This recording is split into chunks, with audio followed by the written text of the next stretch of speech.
If you could recommend one thing every aspiring wildlife filmmaker or young person should do every day to get closer to their goals, what would it be? Sounds kind of obvious, but go and make wildlife films. Like if that's what you want to do, we live in an amazing time when everyone has access to a camera. It's very easy to get obsessed with, the latest technology and, the cameras that I'm fortunate enough to use on my Disney Plus series that, some of them are, $50,000, $100,000. You don't need those to start and to make great wildlife films. Everyone has a, camera in their phone. Start with that at the very least. Get out and make wildlife films because that's how you'll learn how to do it. And it means, everyone always talks about a lucky break, and of course you need those. I've been very lucky to have many of those. But you when you have those lucky breaks, you need to have done the work so that you can then get those opportunities, take advantage of them. So yeah, I think people all the time that I'm very lucky that they want to work with me on my show. And my first question is, what have you done to to show me that you've got initiative and drive and passion for it? And the people that go, oh, I'm still waiting for my lucky break, I'm like, eh. But the people that go, oh, I made this film about this little nature reserve down the road from me where there's foxes and badgers, and I filmed it from this angle. You're like, this person's hungry. So yeah, that would be my answer. Yeah, luck is when preparation meets opportunity, right? And Oh, love it. Where'd you get that? I need that on a t-shirt. I listen to too many podcasts, like some podcasts. My favorite one, I worked with a guide in Canada called Mike, and he said, when you're looking for wildlife, luck is spelled WORK. That's also a good one. That is a good one. That is a good one. Am I correct in saying that you used to photograph fish on your school grounds using underwater camera housing that you made yourself? So I did. I used to have pet fish, and I would photograph them. Actually, the first photography competition I ever won. Don't get too excited by this. It was the monthly Practical Fish Keeping magazine competition. I know. I now know I don't need an Oscar now. I just feel like I've already won.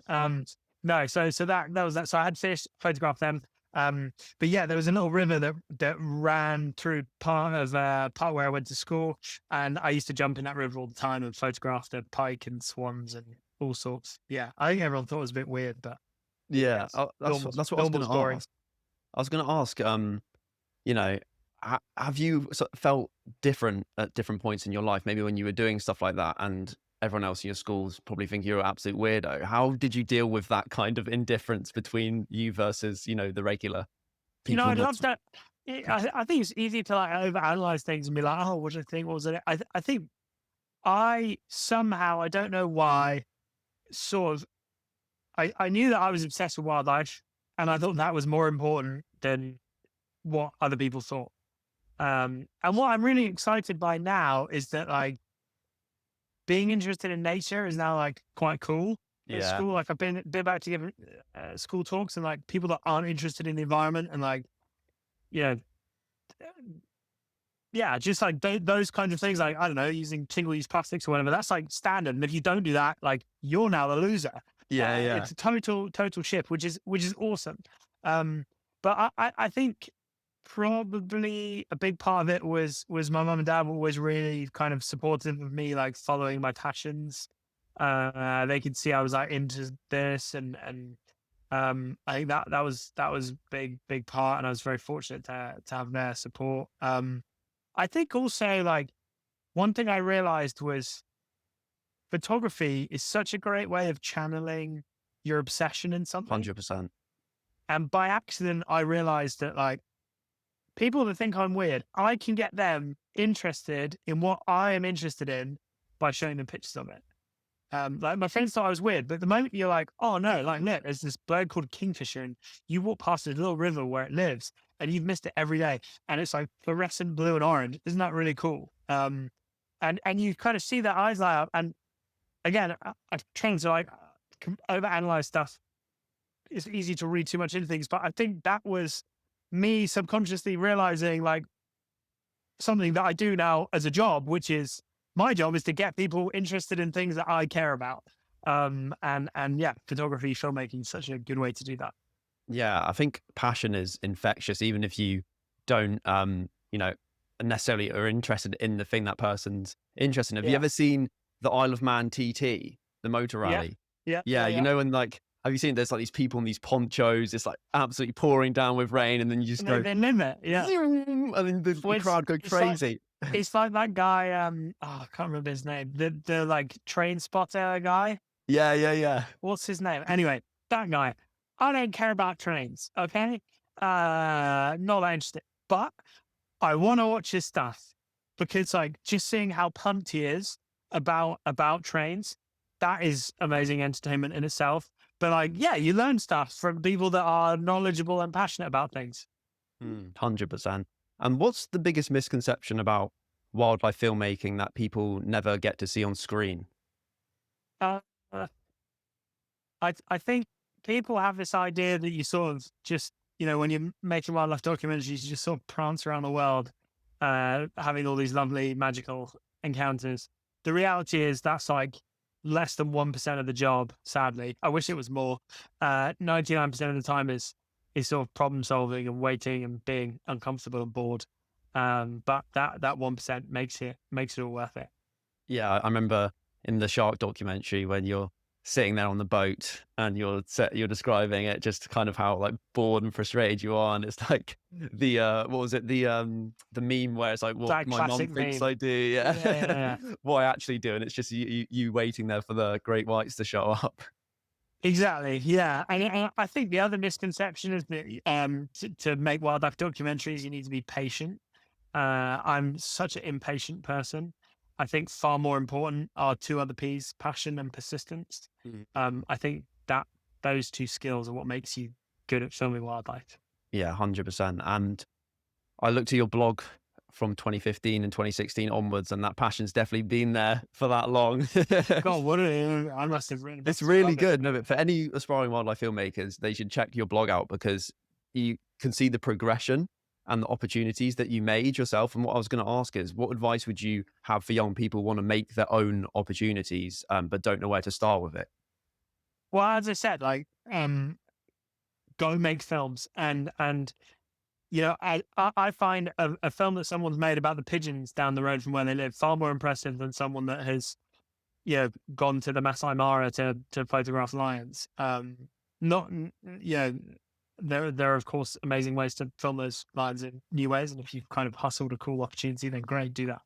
Um, so I would say, yeah, make films about something that is close, not necessarily close to you. Make films about somewhere that you can make your local patch, and obviously most easily that is down the road from you. But Yeah. if you can like hustle some cool opportunity to, like when I was at university, I used to live in the basement of a wildlife guide on Vancouver Island.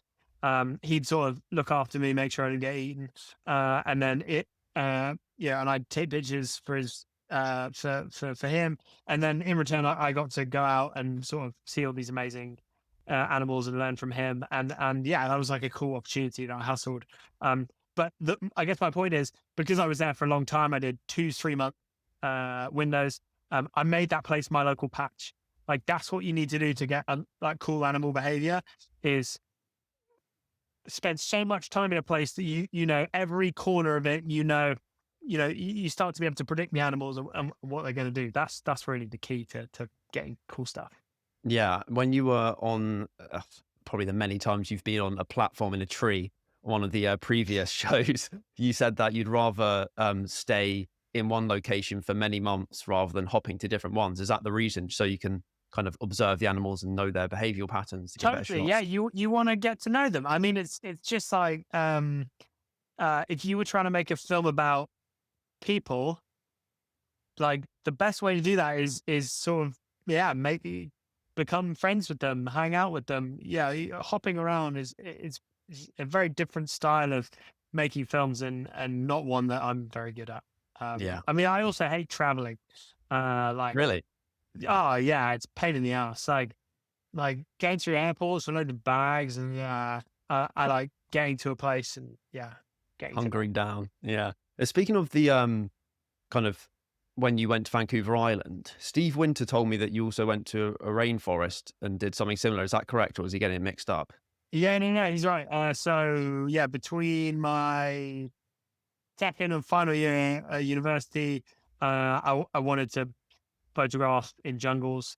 So how did that actually come about the first time? I was approached by a bird watching magazine that said, "Yeah, will you come on this trip and like photograph such different birds." They were trying to promote. It was like a tourism trip. They were trying to promote tourism to Manu National Park in Peru. It's part of the Peruvian Amazon.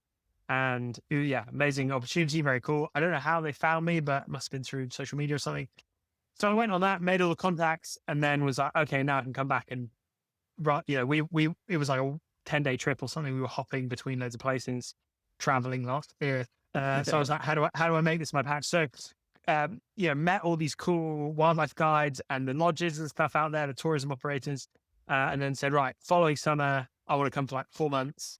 Can you put me up in your hotel? And I'll like in your hotel, very kind of exaggerated, Yeah, yeah, fancy tent, we'll call it. yeah. Look after me, come my logistics and stuff, and I'll take pictures for you.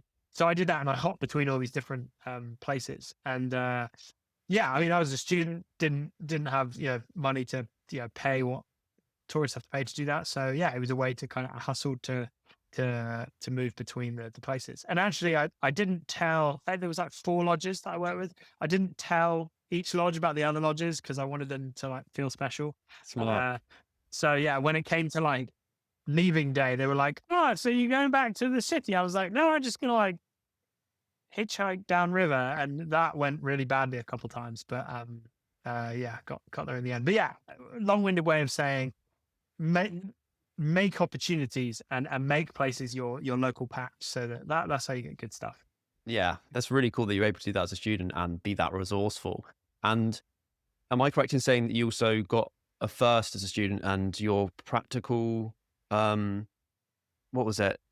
You got the best, you were the best in the class at something to do with Yeah, your, complete nerd. I think I got the best science student or something. Yeah, yeah, complete loser. that's Yeah. awesome. No, that's awesome. Yeah, Well, no, I get that thing of like persistence and working hard. I don't think I was far from the cleverest person in my year, but I probably worked one of the hardest, and that's why I think that's why the stuff that I happen to be good at, it's because I work hard, not necessarily because I'm naturally particularly good at it. And I yeah. think that's like a important lesson that I've learned is like just try really hard.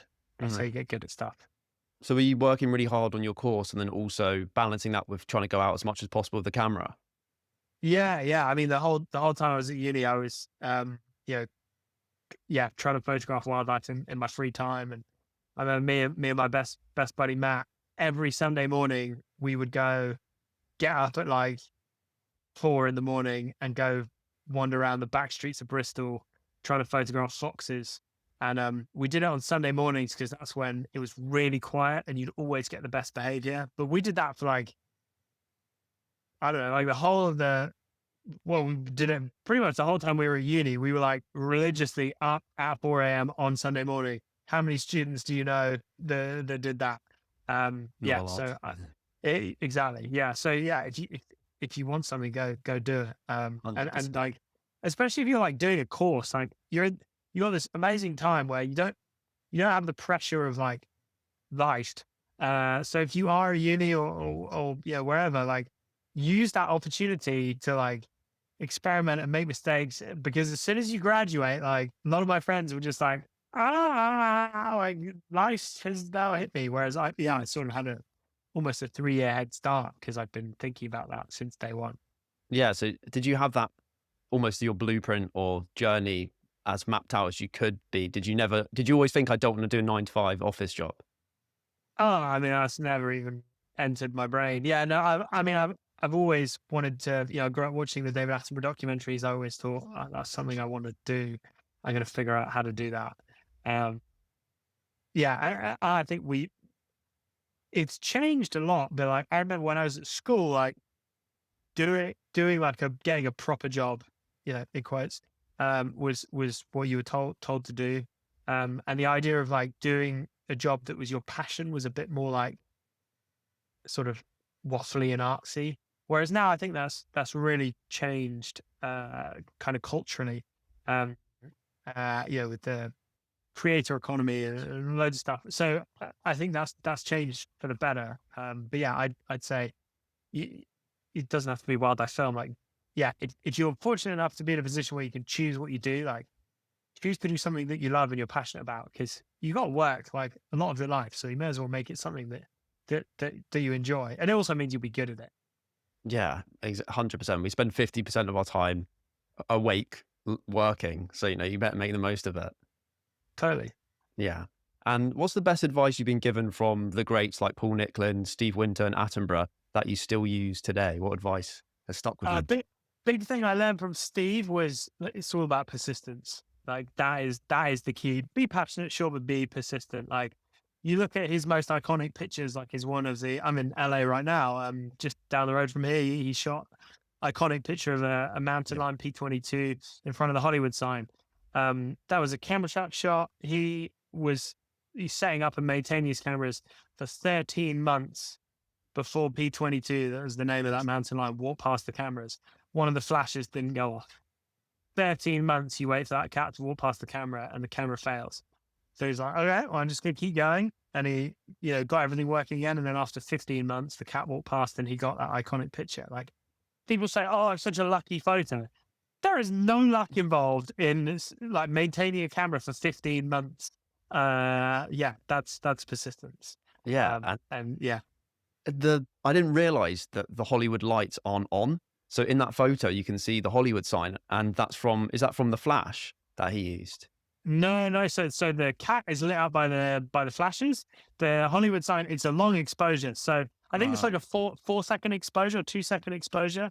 So it's really cleverly lit because if with the 4 second exposure, that foreground where the cat is, you've got real ghosting problems because like you fire those flashes and then obviously the shutter is open for the rest of that time. So the cat's then going to have this weird streak behind it. So he chose a place where the foreground was really dark. There's very little ambient light, which means you can have a long shutter speed. Your flashes will be the only thing that illuminates the foreground. So you can freeze the cat. And then, yeah, that long shutter means you get some light in the sky. And yeah, it's the light of the city. Or there might be a bit of moon as well, but the light of the city lighting up the Hollywood sign in the background. yeah, so good. And what mistakes do you see people commonly make when they're networking or looking for mentors, and what should they try instead? Good question. I think a lot of people forget the most important thing, which is like we all want to work with our friends, right? Especially in wildlife film, because when we're on a shoot, we live on top of each other. Um, that is the most important thing. How good you are at your job is a secondary thing. I would rather go away with someone that I really liked and they were okay at their job versus someone that is a bit of a dick and excuse my language, All right. not a nice person, and really good at their job. And so I think when people are in like a networking situation, I see people get like really like fired up and like, let me tell you about this. And I'm just like, chill. I want to be your friend. Let's be friends. And then there's a way of being friend, and like then you can tell me what you do. Like, I think the other really interesting thing is get good at listening and asking questions, because when you meet someone, you know what you know. You don't know what they know. So are you telling stories or are you like asking questions? And that's something that I really watch when I'm trying to like see if I'm going to get on with someone. Is it a group setting? Like what are they doing? How are they operating? Are they deeply curious?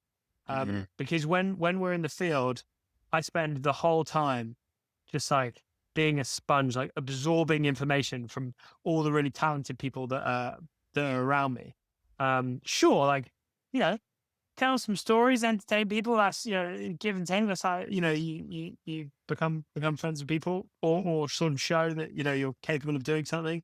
But, yeah, you know what you know. You don't know what someone else knows. Ask questions, be curious. 100%, 100% agree. And if you do take that fiery approach and you're like, let me tell you about myself, it seems a bit more transactional, and is what you're saying, kind of do the opposite, become friends with people rather than just make it tit for tat. What? Hey guys, first of all, I want to say thank you. There's one person who's been sharing the podcast more than anybody else, and that is you. The only reason why this podcast continues to grow is because you are sharing it. And my only ask is, if this podcast has provided value to you, or you think it'll provide value to somebody else, then if you could send them a DM of the link or a screenshot to the show, that would genuinely make my day. And it's the only way the podcast will continue to grow. That's my only ask of you. Thank you very much. I think I remember when I was at university, that guy Matt that I mentioned, that I went to photograph foxes with. We were like both trying to get into wildlife film at university, and we actually came up with the three rules of networking. Such losers. Three rules of networking, and let me see if I can remember these. So we said, never lie. People are often creative with the truth. Okay, that's there's some argument for that, but like, don't lie because you're going to get found out. The second one was like, be a nice person. Like that's really important. Be a cool person. Well, I say be a nice person, not a cool person. And then the third one is never miss an opportunity. Mhm.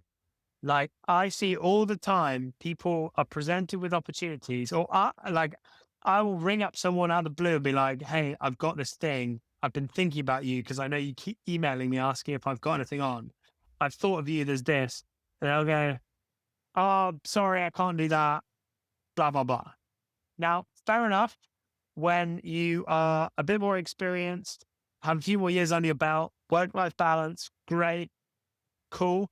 But like, if you're starting out and you get an opportunity, drop everything. Because if you really want it, you need to do that. Unfortunately, like, there's a huge line of people queuing up behind you.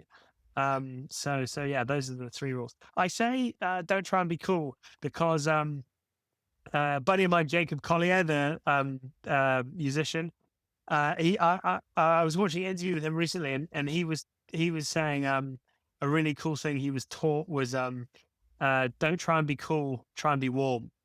And I think that's a really nice way of thinking about it when you meet people.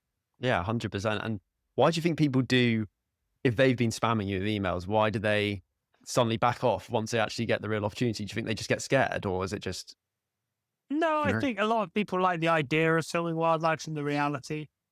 Like, Mm. as we talked about, you were asking what's the biggest misconception. Yeah, I think people think it's just going to be prancing around filming animals, but that's sadly not the reality. Even the so-called dream jobs have the hard bits. That phrase like, "Oh, do a job you love, and then you'll never work a day in your life." That is the biggest load of rubbish I've ever. You're gonna work so hard, and you might even work harder than if you have a normal job. Yeah. I think Tim Cook, the CEO of Apple, said, like, repeated that. He agreed with you. And then he also was like, but the tools in your hand will feel seamlessly, like, much easier or something. So like, it's going to feel like work, but it's going to be more fun whilst you're doing it, or a bit easier whilst you're Yeah, doing it. totally. Yeah, Yeah. Yeah. yeah. And have you ever felt like, have you ever been criticized quite a lot at any periods of your career? And have you had, All the time. Yeah, yeah. yeah. How have you dealt with that? Yeah, I think criticism's a good thing when presented constructively. I think in terms of like, Instagram haters, we'll cover that first. Like, yeah, I mean, if you're going to be in the public eye and present nature documentaries, you need a thick skin. Uh, not everyone likes everyone. Uh, uh, you know, that you can't please them all. But I found a good way of like dealing with it is when someone says something really nasty, in the press or on Instagram or whatever. Either just ignore it, or because I'm not very good at ignoring stuff. Like I like look at, okay, here's that person what have they experienced? How have they formed that opinion? And 9 times out of 10, pretty quick, you can realize, oh, right, okay, they have a bee in their bonnet about something else, or they really don't like someone you worked with before, or they wanted to do something you're doing and they're jealous, or Yeah. there's usually an explanation. And then actually, when you're like, oh, I actually just feel a bit sorry for you, Mm. it completely takes the sting out of them. I think the other thing is if you're going to respond, because some of the haters, I just can't help myself going to reply. Um, Make sure that whatever your comeback is, you kill them with kindness. Yeah. Um, yeah, don't escalate things. Yeah. Just be really kind. I usually use copious amounts of sarcasm in my kindness as well. Thank you so much for your feedback. I really appreciate your Yeah. opinion. Yeah. But I would like to inform you that X, Y, Z. So there's that. In terms of other criticism, yeah. I mean, people within the industry that I really respect. I've had feedback about stuff that they didn't like or thought it could do better or whatever. And yeah, I think when you get feedback, you can agree with it, disagree with it, take it on board, whatever. I think usually the important thing to remember is like the context of the criticism. Like, no one likes being criticized, right? Yeah. But it's important to like try and take a step back and go, okay, whilst I don't agree, I think they're being mean, or I disagree with them. Is there any element of truth that I can learn from? Because usually when I disagree with someone I work with, they've said something that they didn't like what I did or thought I could do something better. Often you'll be like, I don't agree with you, but maybe I didn't. Your solution is not the right one, but you've identified a problem. Yeah. And yeah, but yeah, dealing with criticism is difficult. Yeah, we've all got. Yeah, definitely. And with the Instagram comment thing, the thing that I try and remember is like, no one tends to hate you from above. Like, you're not going to see David Attenborough hating on you for, whatever work you've done. No one hates you from above. Interesting. That's very Yeah. like holy, isn't it? Yeah. I don't know. I've had some people Oh, really? pretty significant saying some not nice things, but I don't know. Wow. Often it comes from they got stuff going on. Yeah. Well, another one would be, I guess, what's another one? If you get no hate, you're not successfsuccessful. Maybe that's more applicable to that one. Like, at least they're thinking about you in the Nice. first place. I had a really good one about online haters actually. I was watching an interview with Tom Holland, and he was saying like, if you've got a problem with me, open your phone book and call me and tell me about it. If you open your phone book and I'm not in it, maybe you don't know me well enough to be saying Yeah. what you're saying. I was like, That's damn, money. Spider-Man. That's really Spider-Man's good. Yeah. So let's talk about your latest series, Sharks Up Close. What surprised you most during its filming, and what do you want the public to take from this film? Well, we went into it thinking that great white sharks, that was our plan to film great white sharks. Filming them was going to be pretty straightforward. So there were going to be lots of them. Turned out that wasn't the case. They're really hard to film. And the biggest thing I learned is that, we've spent so long worrying about great white sharks when really we should be worried for them. They have a lot of challenges, and it was sort of the best way for us to investigate that, because the investigation into why they weren't there was totally natural. That was unplanned. We planned to just go there and film them. And I think the best sort of environmental stories, conservation stories, are ones that aren't conservation stories. They are the story. It's not just, and now for the conservation scene. Yeah. And yeah, we had some amazing shark encounters and encounters with other animals as well. So yeah, that was the biggest thing I learned. Yeah. And what's one surprising fact about great whites that most people probably don't know? Ooh, that is a good question. One surprising fact. Well, I would say probably that they are famous for hunting seals. Big mammals, dolphin seals. That's what they're kind of designed to do as adults. But actually, they have a very broad diet, and a big part of their diet, especially when they're smaller, is other species of sharks. And one of the real challenges that they have along the South African coast is that those smaller shark species, sharks like the smoothhound shark and the superfin shark, they are being really aggressively overfished And when you take away a shark's prey, the sharks themselves are protected. But if you're not protecting their prey, then you're not Yeah. protecting them. I've just realised this is very on brand. I've got a shark t-shirt Awesome. on. Yeah. So that is, I guess, the most surprising thing is that great whites don't just eat seals. They have this really broad diet, and a big part of that is smaller species of shark. Yeah. Dude, I absolutely love your choice of t-shirts, by the way. Like, Oh, and in the documentaries, they're so good with like the sharks and the whales on. It's we've awesome. got our animal t-shirts. Yeah, novelty animal t-shirts. That's the way Yeah. forward. Yeah. And how do sharks or great whites hunt? Is it like they smell the blood like in Barry in Finding Nemo when he smells Dory's blood and his eyes switch on, or like how do they do it? Fish are our friends, not food. I think these Bruce actually. Bruce, yeah, Bruce. Yeah. Sorry, Finding Nemo, one of my favorite films. So I'm gonna. Yeah. Yeah, they have these amazing sensory receptors, and they've got a really good sense of smell. They can detect electrical fields using this really cool sense in their nose called the ampulla of Lorenzini. It's like electroreception. So they can detect prey in the dark or poor visibility water. Wow. And they actually have pretty decent eyesight as well. So a lot of their hunting is also visual. So they will typically ambush stuff from underneath, but they can also smash stuff from the side. They're these amazing ambush hunters. I think what's also surprising is for a lot of people is that they're actually very calculated. They have this reputation for being these sort of mindless killers, but that's not true. Yeah, they can't afford to get injured, and so they're actually quite tentative about their hunting. But once they kind of decide they're going for something, they come in really hard and fast because it's all about trying to immobilize your prey. If you're hunting a seal, it's got a dangerous bite. You want to make sure you take it out, and that's really the problem when humans are attacked by great whites. It's a case of mistaken identity, but they come in so hard and fast because they don't want to be bitten back. By the time they've hit you, bitten you once, realized that you're not what they wanted to eat, which is a seal, let go and go, I don't like you, swim off. Well, chances are, you've lost a leg or, have catastrophic injuries. Very rarely does a great white attack and actually eat the person. Oh, It's usually a bite. yeah. Wasn't what I was after, swim away.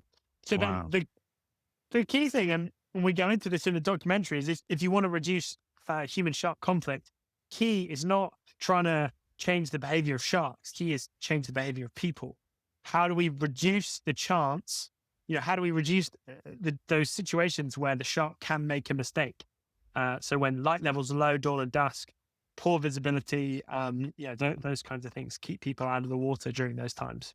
Yeah, and those shark spotters were awesome. Just Great, on aren't the they? cliff with the flag spotting the sharks. It's so cool, and I guess it's one of the best ways to mitigate it on a coastline like that, like a massive coastline like it was in Totally. South And I Africa. love that they kind of, so many times around the world when you see human wildlife conflict, shark attack or, elephant trample someone, the knee-jerk reaction is just kill the animal or even just kill that species. They don't even care, just sort of Yeah, indiscriminate killing. And that's why this story that we covered in Sharks Up Close is so cool, because the community responded in a positive way. They were like, well, sharks are important for a healthy ecosystem. We're in their world. We also want to share the ocean. So how do we, we don't want people to get eaten.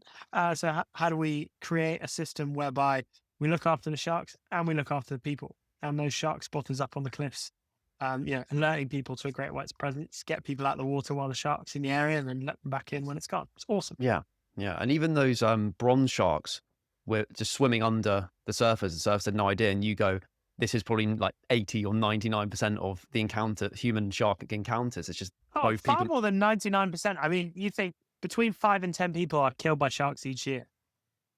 I mean, there are Black swan event. millions and millions of encounters between humans and sharks every single year. And those are, almost all, very, very good. And amazingly, the human often has absolutely no idea the shark is there. Yeah, it's really cool.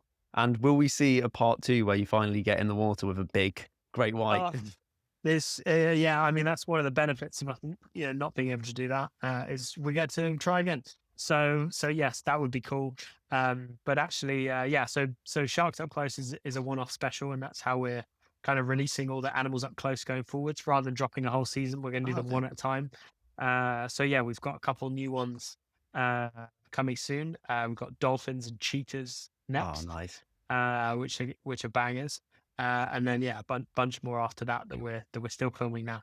Nice. Looking forward to it. And oh man, every time you get in the water with the whales, like I start tearing up. Like the fin whale one in the previous series was unreal. I want you to are you going to do a whales up close? Do you think? That would be cool.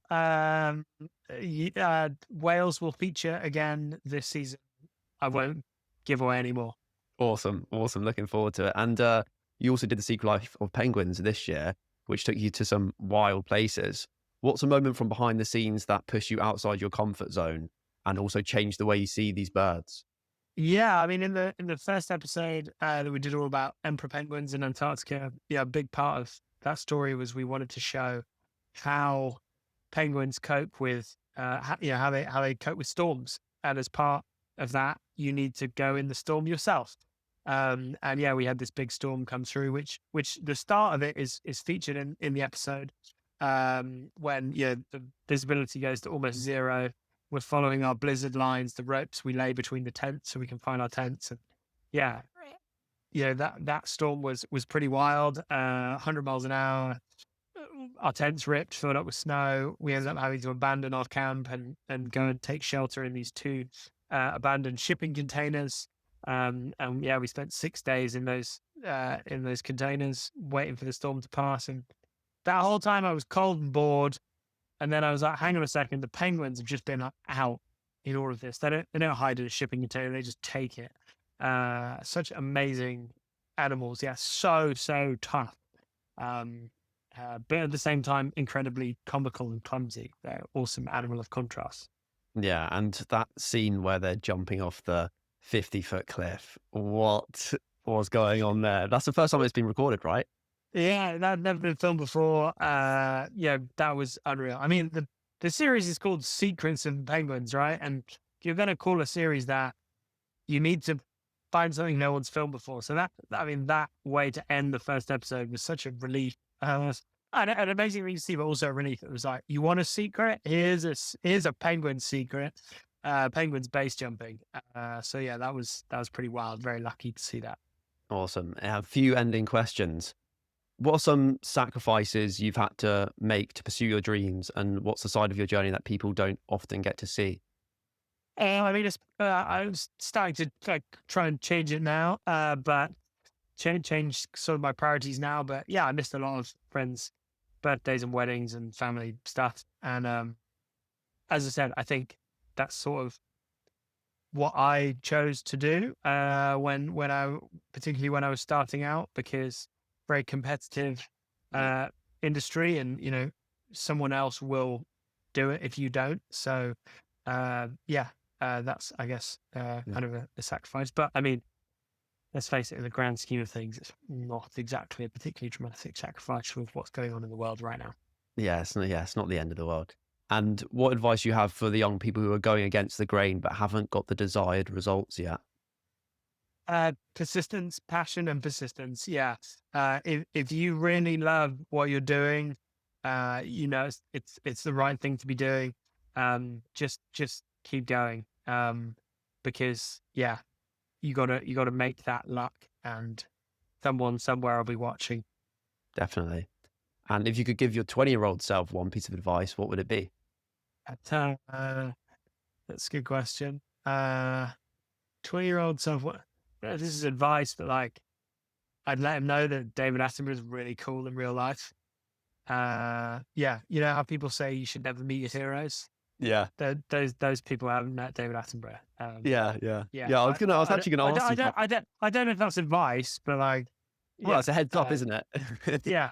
I think also, like, knowing that like teamwork and your mate set is everything. Mm, And that's, I think, the really cool thing about filming wildlife as opposed to photographing it. Photographing it is a much more of a kind of solo endeavor, whereas filmmaking, like, you can't be good at all these things, and there's loads of jobs and roles to do. And yeah, that is the cool thing. You can be in the most amazing place if you're with a team you don't like. It's horrible. mm. Meanwhile, you can be having the worst time, the worst weather, the animals not cooperating. But if you're with, people that you really get on with, it's awesome. Yeah, yeah. And if you could film one extinct animal, what would it be? Oh, that's a good question. What extinct animal? I don't know, like T-Rex or something. That'd be pretty sweet. I'm assuming we're not sort of involving any kind of safety No, considerations. no, no. Yeah. We're in total make-believe land. So yeah, I mean T-Rex would be pretty sweet. Uh, yeah, Stegosaurus maybe. What's the one with the big swinging tail? Is that Oh, is it uh, almost like the hammertail kind of? yeah, Bronchisaurus? I should probably know that. Yeah. Um, yeah, any of those, they're sweet. Yeah, that would be an awesome uncaged episode. Bertie Gregory filming a T-Rex. Dinosaurs up close. Yeah, without a cage. Do you have any mantras in your head that you repeat yourself when things are going tough, or if you're going through that persistence, grit kind of week in Uh, the field? I think one of the great things about having done stuff for a while is you kind of gain experience, and not only do you have experience, but you sort of prove to yourself that you can do stuff, or stuff works out. And I think, yeah, biggest thing is if you're passionate and you're persistent, Mother Nature might not give you what you want, but she'll give you something else that's probably better than what you wanted and you never expected. And that's sort of the magic of the job. I think the other thing is really like focus on what you can control, like worry about what you can control, be aware of what you can't control, but don't worry about it. Cause like I spent a lot of years getting really worried about weather. I'm really worried about whether an animal was going to do something. Just focus on what you can control. Be aware of the weather, be aware of what the animal may or may not do, but focus on, having your batteries charged, a memory card being in the camera, and your team being happy, and the rest kind of slots into place. Yeah, that's very good stoic advice. Just worry about what you can control. I'll definitely take that into account. And if you or your work could be remembered for one thing, what would it be? Oh, I don't know. I just hope people get stoked about the natural world when they watch my documentaries and aware of some of the challenges that nature faces, and know that you might not feel very powerful as an individual if you're not, a politician or CEO of a massive company, but you can, positively affect the natural world. You know, if we can all just make our world a bit wilder, Mm. um, that does make a difference. And you'll also see like quantifiable change, which is really cool. So, whether you have a little garden or a big garden or the corner of your apartment, or you're involved in like I don't know, a park down the road, like help make that place wilder. Plant some trees, plant some insect, pollinator friendly flowers. And yeah, you'll see those, buzzing bees come around, and yeah, not only will that make you feel warm and fuzzy inside, you'll see a positive change, but it also contributes towards getting us out of this mess that we've got Yeah. ourselves in. Yeah, big things start small, don't they? And even just in the sharks up close with the marine protected area, just having the whales and all the other life, not just the sharks, it shows it's living physical proof that it can work. And imagine if 30% or more of the oceans in our world was protected like that it'd be amazing. Totally, yeah. I mean, the great thing is that nature has an amazing ability to bounce back. We'd be in real trouble if it didn't. Mm. Nature can bounce back, give it the chance, and amazing things will happen. Yeah. Bertie Gregory, ladies and gentlemen, Bertie, really, really appreciate this. This is an absolute honor. You're actually on my Mount Rushmore of dream podcast guests. So really appreciate it. And what are you currently working on? You mentioned it a little bit, but So yeah, couple secret projects, but then yeah, next thing to come out is more animals up close. Yeah, dolphins up close, which we haven't announced the date yet, but it's coming soon. And then yeah, a bunch of other stuff, but can't tell you about it, or Mickey Mouse, or hunt us both down. Out of interest, who else is on the Mount Rushmore of oh, podcast I guests? thought you would ask that. So I've got David Yarrow. Have you heard of David Yarrow, the photographer? Familiar with his Um, work? Yeah. Paul Nicklin, and then Chris Williamson from Modern Wisdom. Yeah, that's four. That's four people from other Okay. podcaster. Yeah. Sweet. Well, I'll I'll tell Paul that he needs to come say hi. I'll send him a text after this. Oh, much appreciated, mate. And where can people go if they want to find your work? Best way to keep up with what I'm doing, latest stuff, is on Instagram at Bertie Gregory. I'm also on TikTok and all that fun stuff. And then yeah, my shows are on Disney Plus. Animals Up Close, Epic Adventures, Secrets of the Penguins, Sharks Up Close. I'll keep you going for a while. Yeah, you'll be bored rigid of my face after all that. So yeah, hopefully you enjoy it. Yeah, and where's your TED Talk gone? Did you do a TED Talk a few years ago? No, never done a TED Talk. So yeah, if Ted are listening, I'm up for it. Oh, I swear, I remember watching a talk that you did, and maybe it wasn't a TED Talk, but it was a really good talk, and I tried to find it on YouTube recently, and I don't know where it's gone. I Oh, mean, you've done thanks. a lot of live I used to talks. do a lot of Nat Geo Live. That was like their Ah, speaking circuit, so maybe it was part of that. But no, yeah. never done a And talk TED. if there are any young wildlife filmmakers watching this, which there will be, check out Bertie's first Nat Geo series, Wild_Life. It's one of my favorites. It's still one of my favorites. I love it. Back in the day, Yeah, it's a yeah, classic. Yeah. Well, thank you very right. much. Thank you very much for coming on, Bertie. Really appreciate your time, and good luck with the rest of your work. And I'll be one of the first watchers for the new Up Close series. Sounds good. All right, good to chat. If you want to start your own podcast but have no idea where to start, and you want to generate viral social media clips and get your dream guests onto your show, even from just using your laptop in your bedroom like I did, then my Pro Remote Podcast Blueprint is exactly for you. It is a private paid course and community that has every single step and process I've used and continue to use to grow this show. And I include every single secret, every single tactic I do and still use that will get you results super fast. And also, if you want to access me personally every single week, then as part of this course, you'll also be able to join live weekly calls where I go through your podcast and answer your questions to get you results much, much faster. So if you want to actually start a podcast and stop dreaming and get millions of social media views and book your dream guests in half the amount of time it took me, then click the first link in the description.